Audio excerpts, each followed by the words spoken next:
Welcome back to Big Mouth and welcome to the Big Mouth Daily Live. Remember, you can follow me on Twitter at Movies TV Mad.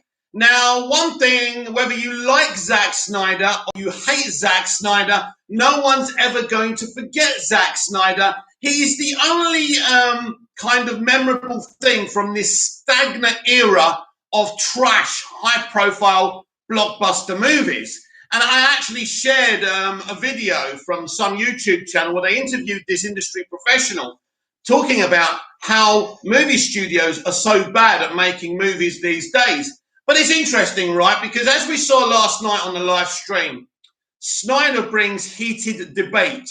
You either love him, hate him, you're not indifferent to him, and everyone has an opinion, and it becomes very, very heated.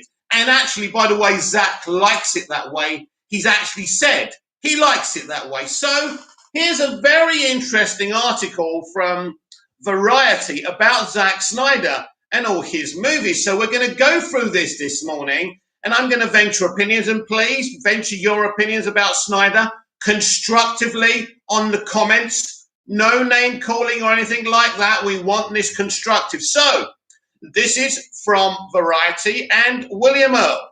Zack Snyder's films rank from Dawn of the Dead to superhero epics to Army of the Dead. So let's give this a look. One of the most divisive filmmakers of the 21st century, Zack Snyder has amassed a legion of both overzealous fans and critical detractors ready to stick their nose up at his work. The truth lies somewhere in the middle, as he's an artist whose visual ambitions often outpace modern technology, working in a land where plot and dialogue are second to getting a kick-ass shot. Ronnie Dodge, morning, mate. Can we forget yesterday, lol? No, it was fun. It was good. I enjoyed it. Along the way, there are the tropes which divide film geeks. Slow motion sequences stretched to interminable lengths, actors whose physiques belie their acting. Oh, that's below the belt. And plot devices that don't square with characterization. Defining characteristics aside, there is a joy to hearing Snyder talk about filmmaking. He's clearly a kid in a sandbox, hoping to make the coolest looking things he possibly can. And it's hard not to admire the joy that after 10 movies and billions of dollars in box office returns, he still hasn't lost. Although that wonder doesn't always end up on screen, it's hard to fault someone who at his core just wants to make great looking stuff. With the release of Snyder's newest film, Army of the Dead, Variety has ranked Snyder's overtaking visuals, plot, storytelling, and slow-mo all into account. Number 10, Justice League 2017.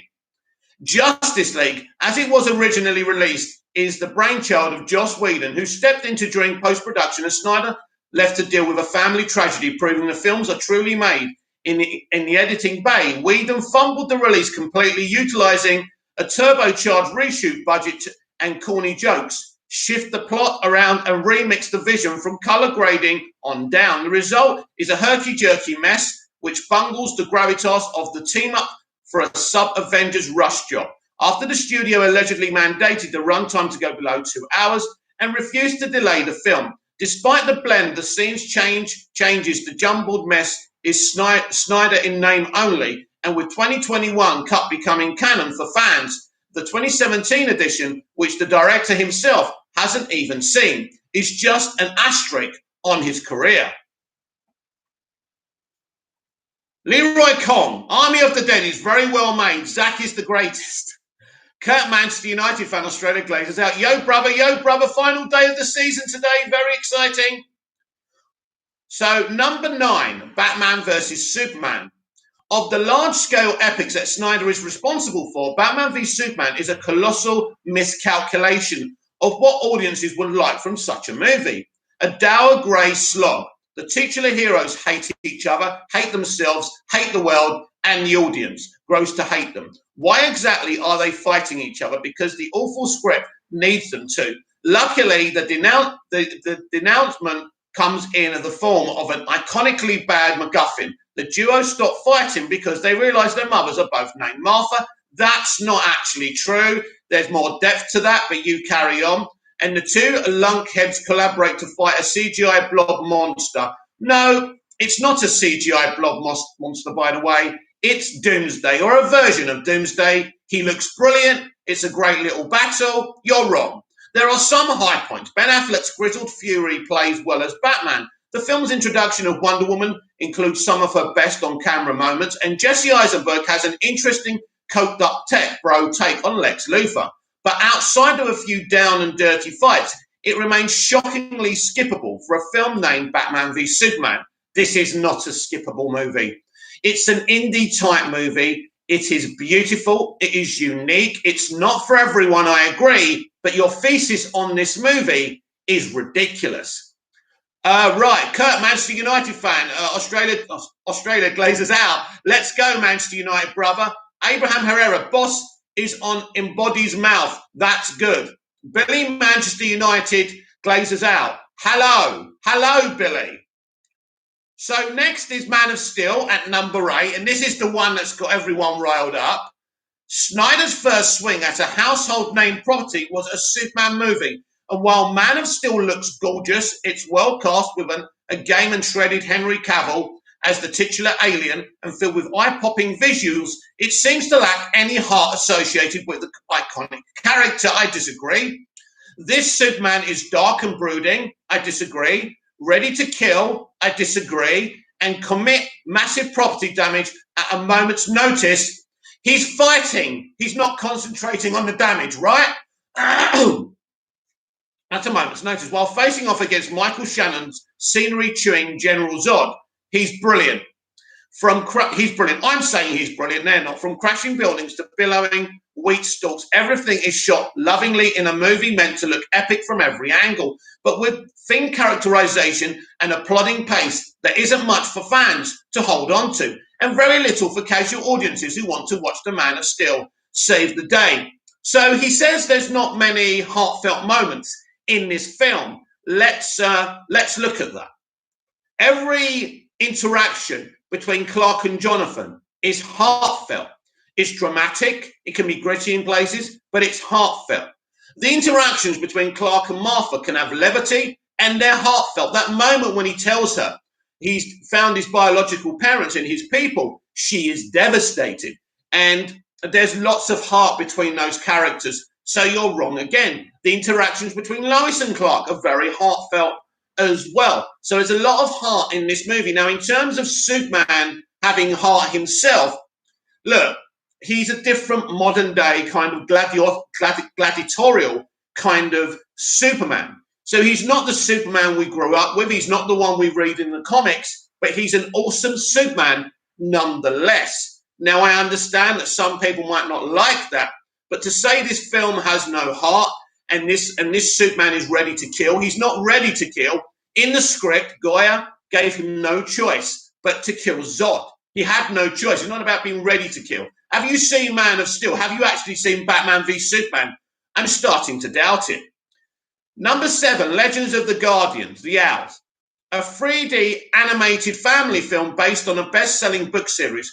Legend of the Guardians uniquely distills Snyder's vision in a different medium, with the results might not be revisited by his faithful. It's uniquely dark and visually enthralling adventure as a murderer's row of actors lend their voice talent, including Helen Mirren, Jeffrey Rush, Hugo Weaving, and Sam Neill. While the plot doesn't fly to the emotional highs of an average Pixar flick, and fun kids action movie won't leave parents completely bored, and it's a hoot to see jacked owls in 300-esque fights, completely with slow-mo. Ultimately, a side note, in his character, Legend of the Guardians isn't essential, but it's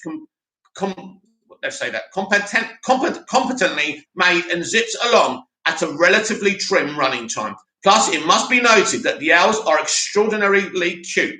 What a weird kind of thesis about a film. Kurt, Manchester United fan, Australia glazes out. I think Man United will win 2-0, brother. So number 6 is Sucker Punch. For his first wholly original screenplay, Snyder and Steve Chubaya co-wrote this bonkers tale of young women trapped in a psychiatric hospital, which wildly mistreats its patients who mentally escape through the power of erotic dance.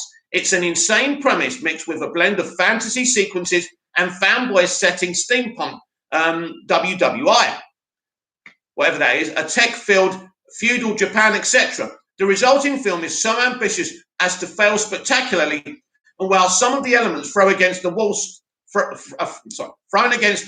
stick, there are a lot that are nearly incomprehensible. Partially to blame are special effects which can't keep step with the ambition, as would be epic sequences as rendered into muddy video game cutscenes. Also unclear is the plot's larger messaging with relation to the young stars. Snyder has cited the film as a dense social satire, but at its core, there's a lot of vulnerable young women in cosplay, which makes the audience uncomfortably complicit in gawking. Oh yeah, I loved gawking at them. I admit it was great. That said, the film is anchored by strong performances from the film's centre. Emily Browning, her friends Abby Cornish, Jenna Malone, Vanessa Hudgens, and Jamie Chung, and some of the off-the-wall character work from Carla Gugino, Oscar Isaac, and John Hamm. Sucker Punch remains an instance of artistic ambition falling short of a great script. Curio of what could have been versus what actually ends up on screen. By the way, I was joking. I've never seen this film in my life. I have no intention of watching this film. Watchman, number 5. Trying his hand at the notoriously unadaptable Watchman, Snyder was lambasted for trying to shove a series worth of plot into one unwieldy film. Luckily, the look and feel of much of the project is a dead ringer for the iconic text, led by the inimitable Jackie Earl Haley as Rorschach. How do you say his name? I forgot now. Is it Rorschach? I can't remember now. Our band of heroes, played by Malin Ackerman, Billy Crudup, Matthew Good, Carla Gugino, Jeffrey D. Morgan, and Patrick Wilson, roam through this gloomy mystery satire, looking comic appropriate but lacking the heart, soul, and nuance of the source material. Mixed with some big choices, both successful, the Bruver opening credits sequence, which offers an efficient glimpse into alternate history to all the ill-advised and overwrought sex scene set to Leonard Cohen's Hallelujah, a new ending that missed the point of the book, and Watchmen remains not the disaster that some claim it is, but rather a noble if flawed attempt at doing the impossible. The 2019 miniseries of the same name made sharper choices, allowing for more nuance as the story rolled out gradually, as well as pulling inspiration, ideas, and characters from the original series versus the wholesale plot. I haven't seen the miniseries, to be honest with you. Number 4, 300. Zack Snyder's ambitions adaptation of Frank Miller and Lynn Varley's comic series created the touchstones that would become the backbone of his career. Audacious slow-mo sequences, Adonis-like physicality from the actors, and the drive to have comics pop off the page. Building on the techniques used in 2005 Sin City, adaptation, and similarly shooting scene for scene from the source material, Snyder was able to blend bursts of color into the outlandish machismo of battle, paired with a career-making lead performance from Gerard Butler. 300 was a risk that paid off, making $456 million off a relatively lean $65 million budget and becoming a pop culture touchstone. More than the Genius Pacific Dawn of the Dead, this was Snyder's introduction to the public at large, which caused a frenzy to see what this boundary-pushing auteur would come up with next. And now we know. Army of the Dead. After working with some of the biggest superheroes ever made, Snyder went relatively lo-fi with the zombie heist epic Army of the Dead, and it's a breath of fresh air for the filmmaker. Acting as his own DP, Snyder injects some much-needed fun into this colourful escapade. Blood and dollar bills fly liberally throughout the production as a tactical team led by Dave Bautista aims to get a huge haul by cracking a safe deep in the zombie-filled wasteland of Las Vegas. A far cry from the straight-faced Dawn of the Dead, which launched his career, these undead suckers have formed their own society and are stronger and faster than their human foes, creating set pieces which achieve a tricky balance of humour and edge-of-your-seat tension. Although a bloated runtime allows for an ill-advised shift into drama where popcorn fun could have sufficed, that's not Snyder, my friend. Army works so effectively as escapism that the biggest shame is that most audiences weren't able to catch this Netflix original on the big screen. Number 2, Zack Snyder's Justice League. Kevin John, Gal Gadot, either you're, look, Kevin, you keep on posting this shit on my comments and it's boring. I don't care. I'm going to read this out once so everyone can see this, and I'm never reading this out again because you always enjoy posting this shit.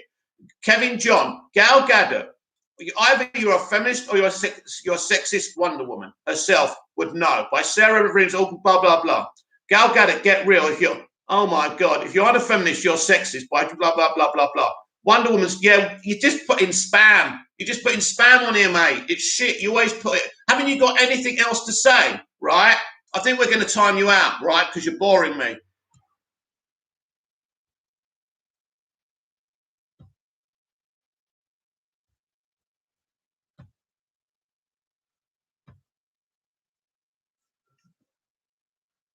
Right, he's been timed out now because he's boring.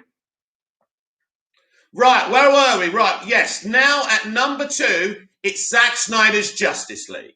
The infamous Snyder Cut became a reality during the pandemic, and it was the pure, unfiltered nerdiness that fans were asking for. Contrary to skeptics who believed that would be an overhyped, facey smile with extra scenes padding it out, Zack Snyder's Justice League was a 4-hour behemoth which rewrote the original film, added a deep character arc for Ray Fisher's Cyborg, more coherent battles and backstories, and updated the look and feel down to the colours. Was it pretentious and ridiculous? Of course, as any multi-chapter slow-mo 4.3 aspect ratio passion project would be.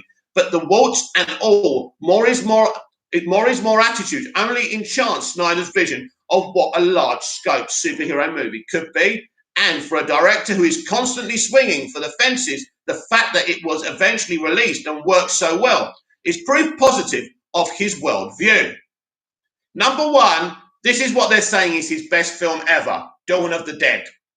After helming scores of music videos and commercials, Snyder's directorial debut focusing his kinetic energy on the James Gunn scripted remake of George Romero's 1978 classic, Dawn of the Dead. Not only did Snyder redo one of the most famous horror films ever made, but he also updated it with Fast Zombies, which started a secondary debate in the horror community about the appropriateness of zombie speed. But audiences didn't see what all the fuss was about, focusing on the frenetic energy, memorable set pieces, the distressing domestic opening, a pregnancy from hell, etc., and high-octane gory scares, tacking the source material with the glee of a teen boy hopped up on Red Bull. Snyder exploded onto the scene by proving that style could easily overtake substance as long as everything looks great and jumps off the screen.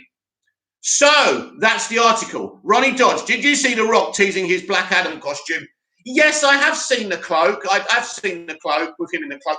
I was going to show it, Ronnie, but there's no point because you don't see anything.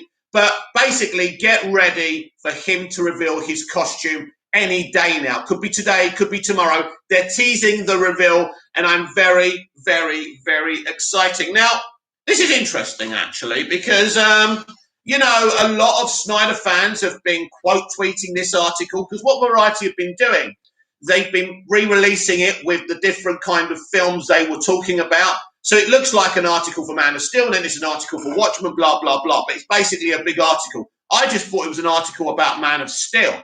So anyway, this is their opinions. I don't actually think this is a hit piece. I really don't. I think they're honest about what they think about, you know, these movies, and I don't think it's a hit piece. He is the man of the moment. He's just released a movie this weekend. You expect the media to talk about him. I think it's a good piece. It's his opinion. I don't agree with a lot of the stuff he says about BVS and Man of Steel. Man of Steel has plenty of heart, but he's not talking about the film. That's important to understand. He's not talking about the film. He's talking about Henry Cavill's Superman. So does Henry Cavill's Superman have heart? That's an interesting thing to think about. He probably hasn't. He hasn't got the heart of the other, you know, actors who have played him, because the director and the writers didn't want that. They wanted a modern day kind of superheroic immigrant in, just realizing who he is and, finding out he's an alien. The next thing, he's got to do a Jack Bauer and he's got to save the world. This is the kind of thing this is basically 24 versus superheroes. Even the camera works up and down like what they used to do on 24. So no sooner than he puts his Superman costume on and meets his biological father, he's got to fight Zod. And Zod isn't just a villain. He's someone who wants to rebuild his kind of world. So it's an interesting premise. It's a real world type of Superman scenario. It's an alien invasion story as well. It's a great alien invasion story. But I think he's right. Maybe Superman could have a bit more heart in this movie. There are kind of issues within it. And nobody will ever know, right? Goyer and Nolan wrote this film. Goyer came up with the story and Snyder directed it. Whose film is this? Whose vision is this? Is it all of theirs? It seems to be all of theirs. You know, Nolan was always talking about letting nobody interfere with the work because people were trying to interfere. We saw a video yesterday, an old video during the promotion of Man of Steel, where the studio back then wanted him maybe not to, does he have to be from Kansas? Does it? And Zack making it clear that you can't mess with certain things, even though he deconstructed Superman in BVS. So that's ironic as well, isn't it? So I think with Snyder, there's always going to be, and Snyder loves it. Snyder loves the fact that everyone keeps on talking about him. He loves it. He doesn't care if people hate him or love him. He doesn't mind because he thinks no publicity is bad publicity. He said it. He had that little kind of thing, you know, he gave that kind of shade over Aquaman, that people don't talk about Aquaman, but people talk about BVS. Well, Zack, people talk about Aquaman. Don't forget, the people who love stuff are not very well underlined. It's always about hate, isn't it? You know, it's always about hate all the time. And hate, the loudest voices on the internet are always underlined, and the people who love stuff kind of just disappear in the ether. So plenty of people like Aquaman. Aquaman made more money than any of the Snyder DCEU films as well, and obviously better reviewed. Not that that's important, I'm just making a point. The point is, you can think that Aquaman is better than Man of Steel and BVS, but you can also think that BVS and Man of Steel are better than Aquaman. It's maybe a debate for another time, but it's very interesting. Yes, so I do expect, moving on from Snyder, I do expect to see The Rock, you know, modeling his Black Adam costume very, very soon. I expect it to be comic book accurate to a point. I'm very, very excited because this is a big reveal. And of course, the propaganda merchants are going to try and go after this, but I think this suit should be awesome. They're not messing about now, DC and WB. They know their stuff has to work. So very excited. And does anyone watch the Flash TV show? Because it is getting mocked to high heaven on the internet. I can't believe it. I mean, it's mad. Some people think they're doing it on purpose so people can, you know, like Ezra Miller's Flash more. I don't know. I wouldn't think that you'd set fire to something that's going to continue for a while yet. But we've seen that actors are leaving that show as well. So maybe people working on the show are not best pleased with the direction of that show. The whole Nora Allen being the Speed Force thing is ridiculous. It doesn't work at all. The show has become an embarrassment. And of course, we've seen a kind of picture, is it, or artistic impression of Bart Allen as Impulse, and people are mocking it. I don't know. Is it that bad? I mean, is it that bad? People are saying it's terrible. So I've seen it, of course. I've seen it. People simply just don't like it. So it's interesting what people's take is on that as well. But people are not happy with the Flash. I mean, Arrowverse has been mocked for years. I mean, it started so well. If we stuck to the tone and template of the first two seasons of The Flash and the first two seasons of Arrow, I think this franchise could have been something special. And you could even argue that it's better and it would have been more cohesive than the DCEU. But I just feel that this franchise lost its way after 4 years of its existence. You know, 2 years of Arrow, 2 years of The Flash. Then the mentality changed, of course. They were interested in hyping up, you know, attracting fangirls, young women, because that's the kind of audience the CW like to attract. And I think that's problematic, isn't it? Very problematic. Where's my water? I had water there, I swear. Wait there.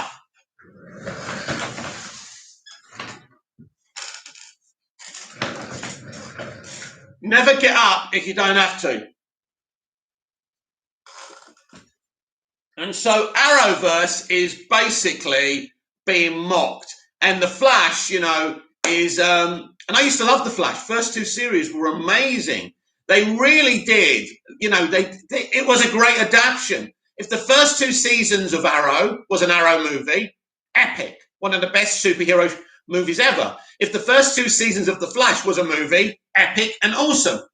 And that's something I'd like to compare when I watch the Flash movie. I'll compare it to the first two seasons of The Flash because that was so good. That was so flawless and perfect. So it'd be interesting how the Flash movie compares to that.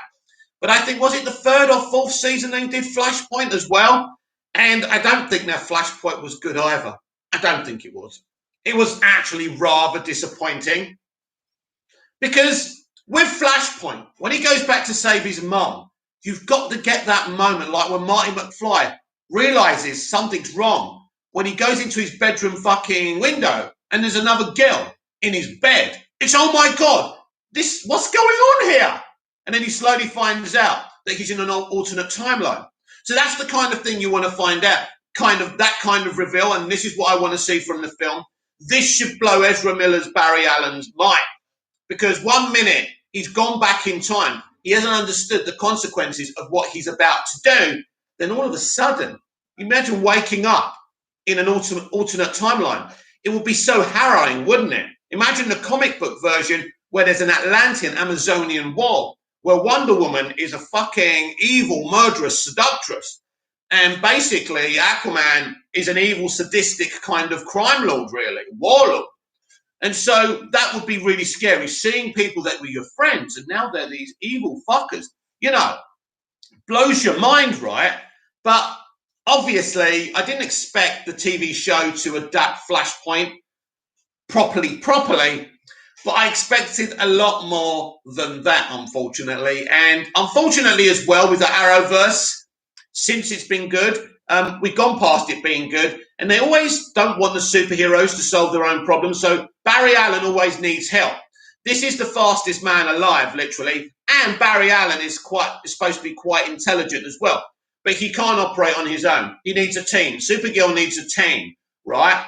So I love Superman and Lois, but Superman needs his family, right? So everything in Arrowverse is like Team Flash, Team Supergirl. Obviously, the Legends are a group, so you get away with it, but it's all about groups, right?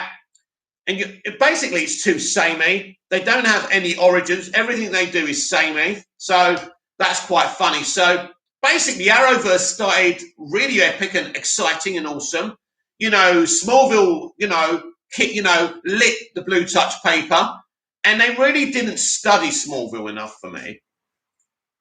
Ronnie Dodge, if Sasha Supergirl is Sir L, she's basically Superman's daughter from the future. She has Clark's DNA, but created by Brainiac.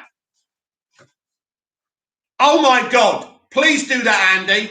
Please do that. That's how much I don't know about the comics, you see. Someone told me yesterday when they were mocking me, go and read a comic, although it was a diehard Snyder fan, so I don't think he'd read a comic either. But no, I fell in love with DC and superheroes, but especially Superman, through Superman the movie. That I don't read comic books. I'm sorry. I've read some comic books, but I'm not a reader. I don't read books. I'm a live action, animation, live action guy.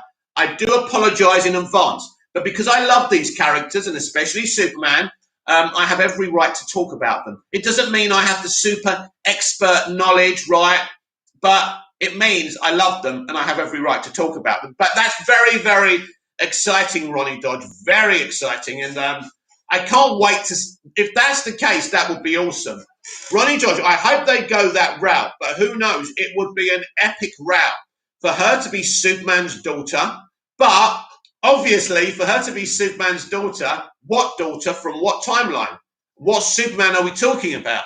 Because we don't know about Cavill's future, so that's interesting. But as long as there's a Superman, I don't give a shit.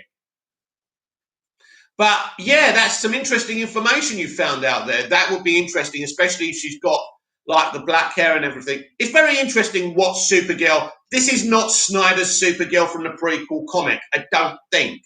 I think this is a different timeline Supergirl. So that would be awesome, Ronnie. But we're going to have to wait and see. They will be doing a lot of talking about all of this once they promote the movie next year. We're going to have to be very, very patient.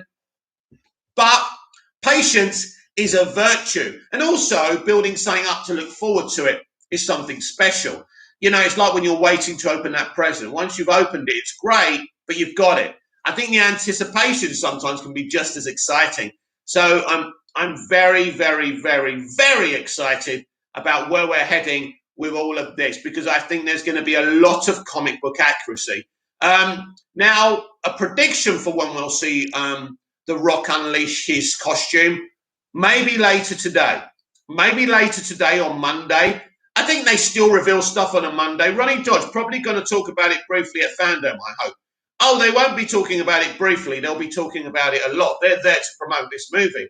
Just like Matt Reeves was there to talk about a film. He barely started shooting.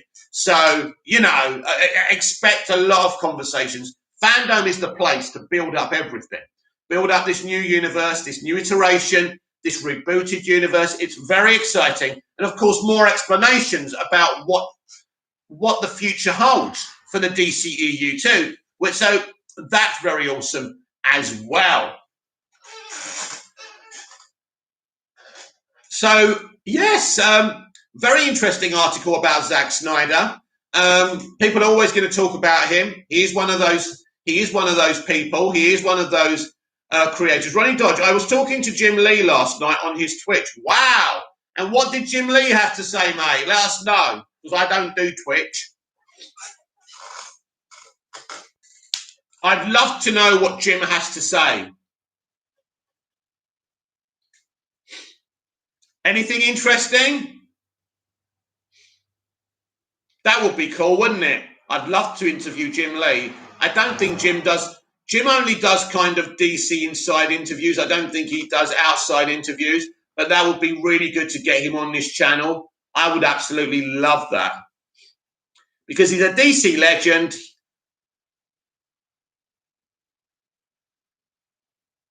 Kevin John, according to these numbers, it appears that analysts are stating that Wonder Woman 1984 would need to gross $200 million. This likely points to the film having a colossal marketing budget of over $300 million. Well, it costs money to make, of course. I don't know how much it costs, Kevin. Kevin John, this number is much higher than the typical marketing budget for a production, which often amounts to double the initial production budget of a film. We just don't know. We just don't know how much the film cost. We don't. And we don't know what it cost to make and how much it made. One of the things, we don't know what it made. Kevin John, because the film was continuously pushed back, this forced the studio to try and anticipate its marketing plan accordingly. That's an assumption, Kevin. Kevin John, as a result, additional costs have been made to account. No, you're making assumptions, Kevin. You're making assumptions. You're making assumptions. We don't know what the film lost or whatever, what made. Ultimately, the pandemic cost Wonder Woman 84, because if that film was released, it would have at least made, let's talk about low scale. It would have at least made 600 to 700 million, right? It would have made Man of Steel money for sure. Unfortunately, because of the film, the way it was, it probably didn't have good repeat viewing to it. So that's interesting as well. Kevin Jong, as a result, additional costs will have been made to account for this inflating the break-even point further than an average blockbuster release. I don't know, because I don't know how much the film cost, and I'm not going to make up numbers for its marketing because I don't know.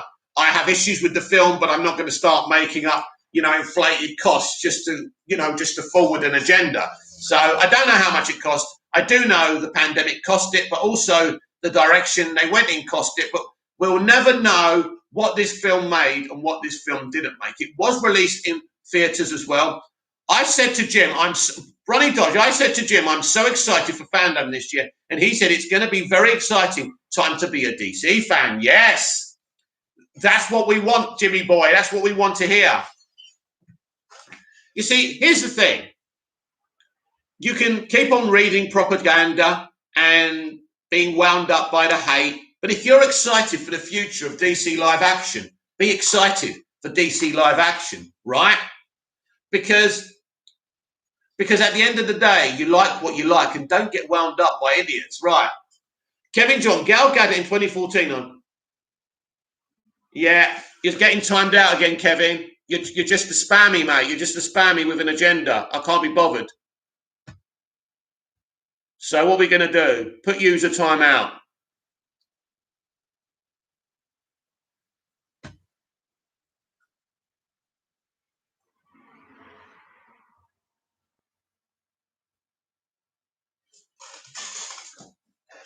Yeah, unfortunately, Kevin is a spammer. He always comments and posts on my videos, and he's obsessed with Gal Gadot. He talks about comments she's made about Israel and about feminism. Listen, I'm not interested. Gal Gadot is a great Wonder Woman. That's all I care about. I don't care about her politics or anything else. That is not my business. And that's, you know, if you want to mouth off about that, go elsewhere, because I'm really not interested. And I'm sure you go to everyone's videos and you do the same thing, and it's really boring and uninteresting. Ronnie George, if DC Studios becomes a thing, I want Jim Lee in charge. He knows his stuff. Well, I don't know what Jim Lee is capable of. I know that Jim is a passionate DC guy with lots of knowledge. He's an artist. I want the best person in charge of that. I want the person who can do the bestest job. Now, is that Jim Lee? I don't know, but I want someone who's going to take us forward in the right direction. If that's Jim, that's great. If there's someone better qualified out there, then it's him or her. I don't mind. But it has to be the right people. You know, we have to now move forward in the right way. There can be no more mistakes. The reboot of DC live action, basically, which kind of interconnects the DCEU with Arrowverse, with movies gone by, that's exciting. And also, I think from that reboot onwards, I think Arrowverse will look very different as well. And I think they're going to stop messing about with the way they do things. I would assume that Arrowverse ultimately will be away from the CW, and it will be exclusive to HBO Max, and they'll axe the shows they're not interested in, and they'll bring the shows that kind of make people proud to be DC fans. So, because I think there are big changes for Arrowverse after the Flashpoint reboot. I think that's when they move forward and they don't want to mess about anymore. There's some really good shows on the books as well, which is exciting. So we need to clean up house, and we need to move forward for all the fans, not just some fans, for all the fans. There are so many DC fans not being serviced via live action, and that has to change. And I think Ann Sarnoff has said that as well. And I actually agree with that. You can't just service one or two people, or one or two groups of people. You know, we're talking about lots of fans out there. There's money to be made if we embrace everyone, right? And that hasn't been done since the inception of the DCEU. You know, you can't do a version of Superman and say, you see, this is the problem with going on about creative freedom. You're basically saying, I'm making stuff for the general public, but I'm doing it for myself. I couldn't give a shit if you like it or not. You're working for a huge IP, my friend, and you are here to make stuff so we enjoy it, not the other way round. Ronnie Dodge, if DC Studio, no, sorry, Ronnie Dodge, I wonder if The Flash will bring Arrowverse actors to the DCEU. Yeah, definitely. Definitely, the good ones, the ones that people like. And I think the first one they should bring is Stephen Amell's Arrow. He's the best. He's the best, and I think that would make people very excited. Because we need an Arrow anyway, so they may create their own Green Arrow, but that will be interesting. Kurt, Manchester United fan, Australia glazed out. Manchester United kick off 12 a.m. in Australia, that's right, here in Australia. Tomorrow morning, I'm chilling out tonight, brother. Awesome, that's going to be great.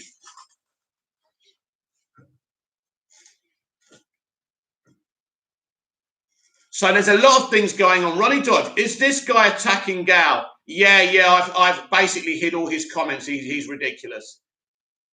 It's ridiculous. He spams on my videos all the time. He spams on my videos going on about what she says about Israel, what she says about sexist, blah, blah, blah. It's there all the time. I don't want to sit here reading his shit out, and I don't want to see his shit. I'm only interested in Gal as an actress, as an actor, as a performer. I'm only interested in her, by the way, as Wonder Woman. I don't care about anything else. Go away, you bloody fly. Sorry about that. So if anyone doesn't like insects kind of being slapped about, you're going to be offended about what I just did. But it was in my face, and I can't have that, right? Sanders and Reviews, there should be a DC Studios. I think there will be a DC Studios, but I think, Sam, it has to be run by an intelligent person who has knowledge of the comics, but is actually a good business person. That's the thing with Kevin Feige. He can do it all, right? So you need someone like that. Or did Kevin Feige just get lucky? We're going to see with this next phase. Sanders and Reviews. I pre-ordered my copy of Zack Snyder's Justice League. So did I, and I'll be getting it in June. Ronnie Dodd, it's all right. I killed a wasp this morning. Oh my God, I wouldn't go near a wasp. I've got fly spray. Here in hot countries, you've got to have spray. Sam Dejan Reviews, Jim Lee should be running it. Yeah, I'm not sure about Jim. You know, I like Jim. I haven't got anything against him. But is he just a name? Is he just Uncle Jim, or can he do the job? That's the question. Sam Dejan Reviews, I'm getting my copy tomorrow. Yeah, it's released tomorrow, I think, but I won't be getting mine till June because it's pretty much basically how it works is it takes longer because it's coming from the UK to Cyprus. So unfortunately, but I do have it on Amazon Prime. I did buy it digitally, so I watch that most nights when I'm laying in bed. So I like to watch something when I'm going to bed just to help me sleep. Not that Zack Snyder's Justice League is boring or anything. It's just, it's a 4-hour movie. Then Justice is Great comes on. And I think the colour version comes on again. So it just goes on all night, and that's great for me. Ronnie Dodge, if not, Jim's someone who knows the DC Comics well. Look, listen, you have to pick someone who's a good producer. Pete Hamsley, do you think we will finally see Wonder Woman's twin sister, Nubia, in Wonder Woman 3? Actually, that's a good question, Pete. In fact, that's a fantastic question. These are evolutions that I would love to see, Pete. I don't know. I would like to see that. I would like to see her given her own series, maybe. We'll see. Maybe she can be the next Wonder Woman. I don't know comics so well, so I don't know. I love the movies, but I don't really read comics. So that would be awesome. Yeah, let's hope so. I don't know what they're planning, but that would be, I would love to see her in Wonder Woman 3. Leroy Kong, Bruce Timm should run DC Films. Yes, Leroy. Bruce Timm is perfect. Bruce Timm should have headed the DCEU from the very beginning, then we wouldn't be in this situation. Sanders Jan Reviews, I also have it on YouTube. Wow, that's awesome. Pete Hamsley, Nubia was Wonder Woman's black sister. Wow, created from black clay, just as Dinah was created from white clay. Post-crisis, Nubia is an Amazon warrior. Yeah, I'd love to see her. And I think with the mentality in Hollywood right now, I think she would be perfect, wouldn't she? So let's hope we see her, Pete. Sam the Jan Reviews, Jim Lee and Bruce Timm should run DC Studios. I like that. I like that. That's one of your takes I actually like. I don't like all your takes, as you know, but yeah, that's a good take. Sam the Jan Reviews, when are we going to see Donna Troy? Well, she's in Titans, isn't she? So we have seen her already. Now, with the DCEU reboot, we might see her pushed into the central kind of DCEU movies as well, which would be fun. Pete Hamsley, Nubia isn't in any cartoons or TV shows or video games, nothing. At least Captain Marvel has Monica Rambeau. Yeah, I mean, I'm not worried about representation and things like that, Pete. If she's a great character and she's important to comic book readers, I would love to see her in live action. But I don't want to kind of whop my wad out and say mine's bigger than the MCU's. That's not what this is about for me. And at the end of the day, you know, we had a female-led superhero movie before the MCU. If you want to go down that road, Ronnie Dodge, I would rather have Donna Troy. I thought it was her in the hostage scene. Ah, interesting. What hostage scene? Sanders and Reviews. J.J. Abrams should run the DC multiverse. No, I disagree. Leroy Kong, the Justice League should appear in Wonder Woman 3. That would be fun. That would be fun. I think the Justice League will appear in the Flashpoint movie. Zack, Sam Jan Reviews, Zack should run the DC Elseworlds with Todd Phillips. That would be fun. That would be fun. Sam Jan Reviews, I want the Trinity in Wonder Woman 3. You want a lot of stuff, don't you? But who knows? I think this is a new culture now at DC and Warner Brothers, and We've now got new owners, and that will be official next year. So that's interesting as well. Ronnie Dodge in Zack Snyder's Justice League when Dinah was talking to the girl after the hostage scene. Ah, interesting. Yeah, we'll never know, will we? Pete Hamsley, why has Patty Jenkins gone so quiet? She didn't even wish Gal Gadot happy birthday on Twitter. I'll tell you why, because she's been booted off the Wonder Woman franchise. And it wouldn't surprise me if she's been booted off. Although, it wouldn't surprise me if she was booted off the Star Wars project, or maybe she's busy working on Star Wars. Surely she wished her pal Gal a happy birthday, but she might be working on a project, and that's why she's so happy. I mean, quiet, not happy, quiet. Sam Dejan reviews, J.J. Abrams should run the DC Multiverse studio. No.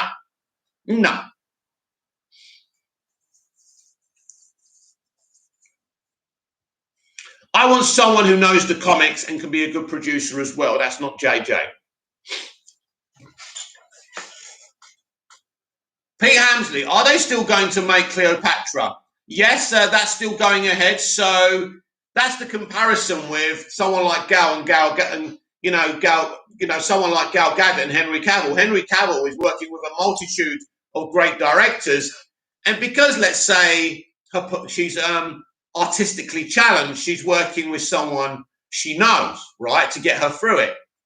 Ronnie Dodge, I think her Star Wars is filming or currently building sets, so she's probably busy. Yeah, she's very busy being.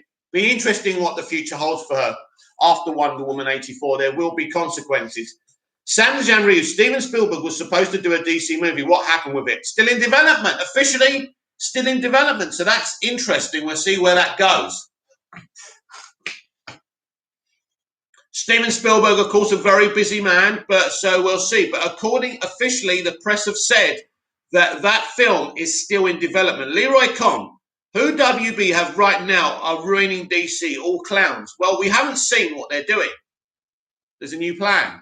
If that's crap, then I'll have to agree with you.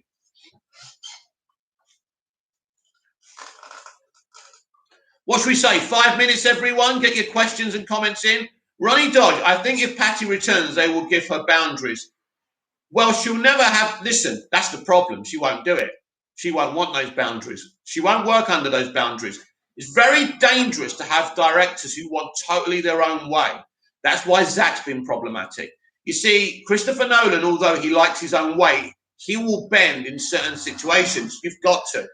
And this is why I think she's finished with DC. Sam Dejan reviews, George Miller should do a DC movie. Wouldn't that be amazing? Leroy Kong, their plans will not work. We'll see. Pete Hamsley, I think WandaVision was overrated. It has no rewatchability factor. Well, to be honest with you, Pete, most things made today haven't got a rewatchability factor, to be honest with you. I enjoyed it. It was unique. It was interesting. And it was okay. I enjoyed it for what it was, but it's the MCU, and most of the MCU really doesn't have rewatchability quality to it. I've only seen Endgame and Infinity War once. Sam Dejan reviews, Patty should do the Amazons movie. That was the plan, but I think that plan might be out the window now, my friend.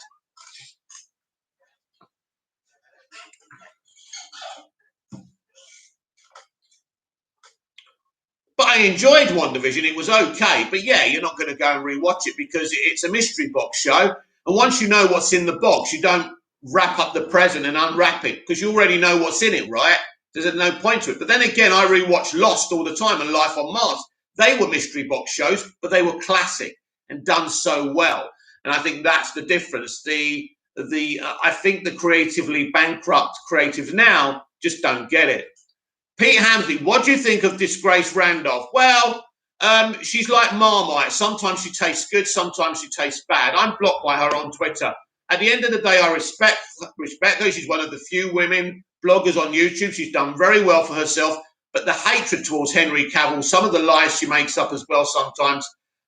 So she's. I think she's a bit out there. I think she's challenged in certain ways, and I enjoy watching her for a laugh. Sometimes she speaks great stuff, and she's got a great movie knowledge as well. So I can take her or leave her. Ronnie Dodge, I love Barbara Machetti. She's always liking fan stuff about The Flash. That's awesome. That's brilliant. Pete Hamsley, I mean Grace Randolph. I know who you mean, yeah. Sanderjan reviews, Rick Famuyiwa should do the Cyborg movie. That will be interesting. Leroy Kong, Zack Snyder should direct Wonder Woman 3. There's some rumours there from Grace, yeah.